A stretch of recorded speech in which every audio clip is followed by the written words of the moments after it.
वह दिन जब अबू बकर रजी ने अपना सब कुछ दान कर दिया। एक प्रेरणादायक कहानी। मदीना नगरी में एक दिन सुबह सुबह का समय था। पक्षियों की मधुर आवाज़ें हवा में तैर रही थीं और सूरज की पहली किरणें शहर को सोने जैसा चमकीला बना रही थीं। मस्जिद नबवी में नबी करीम हजरत मोहम्मद सल्लल्लाहु अलैहि वसल्लम लोगों को ज्ञान और हिदायत की बातें सुना रहे थे।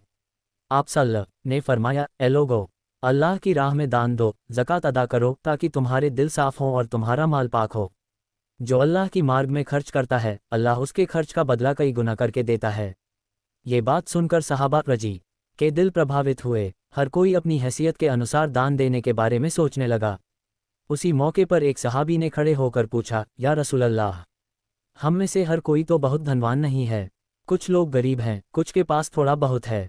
दान में क्या दें? नबी सल्लल्लाहु ने मुस्कुराते हुए जवाब दिया, अल्लाह की नज़र में दान का मूल्य मात्रा से नहीं बल्कि नियत और कुर्बानी से आंका जाता है।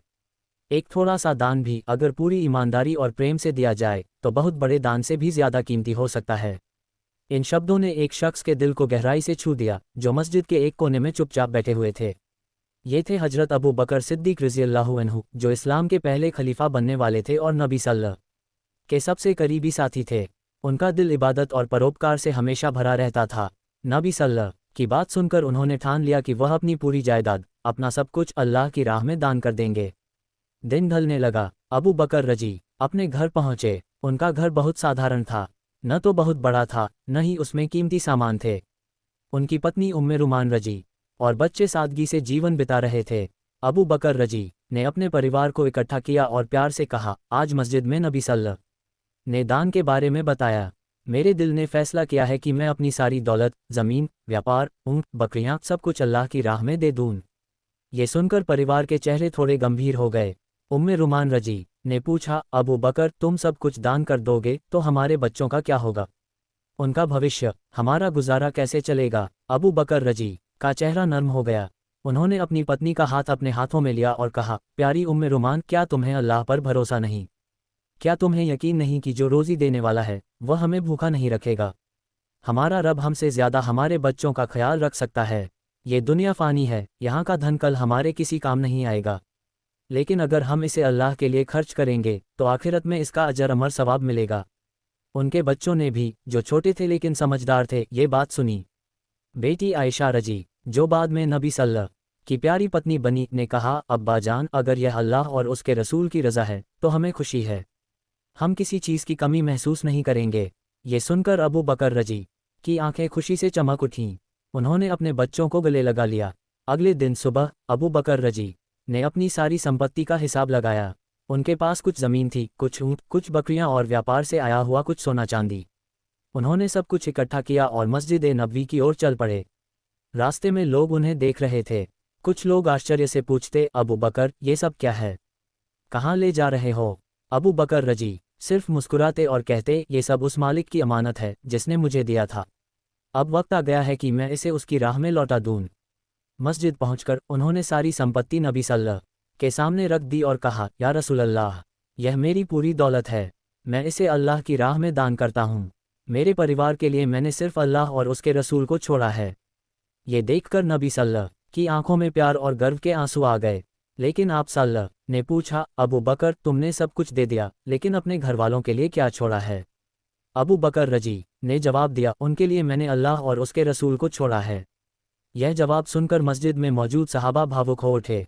हजरत उमर रजी, जो खुद बहुत दानी थे, आगे आए और बोले, या रसूलल्लाह, मैंने भी अपनी आधी दौलत दान की है, लेकिन अबू बकर ने तो मुझे पीछे छोड़ दिया। उन्होंने सब कुछ दे दिया, मैं उनसे आगे नहीं निकल सकता। नबी सल्लल्लाहु ने फरमाया, ए उमर, तुम्हारा दान भी बहुत बड़ा है, लेकिन सच है, अबू बकर ने सबको पीछे छोड़ दिया है।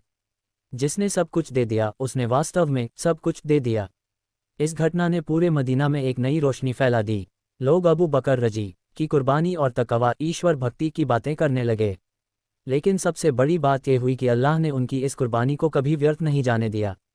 थोड़े ही समय बाद अबू बकर रजी का व्यापार फिर से फलने फूलने लगा। लोग उनकी ईमानदारी और सच्चाई के कारण उनसे व्यापार करने लगे। अल्लाह ने उन्हें पहले से भी ज़्यादा रिज़्क रोज़ी अता फरमाई। लेकिन धन आने के बाद भी अबू बकर रजी का जीवन वैसा ही सादा रहा। वह साधारण कपड़े पहनते, साधारण भोजन करते और दान देने में कोई कसर नहीं छोड़ते। उनकी इस आदत ने उनके परिवार को भी प्रभावित किया। आयशा रजी ने एक बार कहा था, मेरे पिता अबू बकर के लिए अल्लाह की राह में देना अपने परिवार पर खर्च करने से ज़्यादा प्यारा था।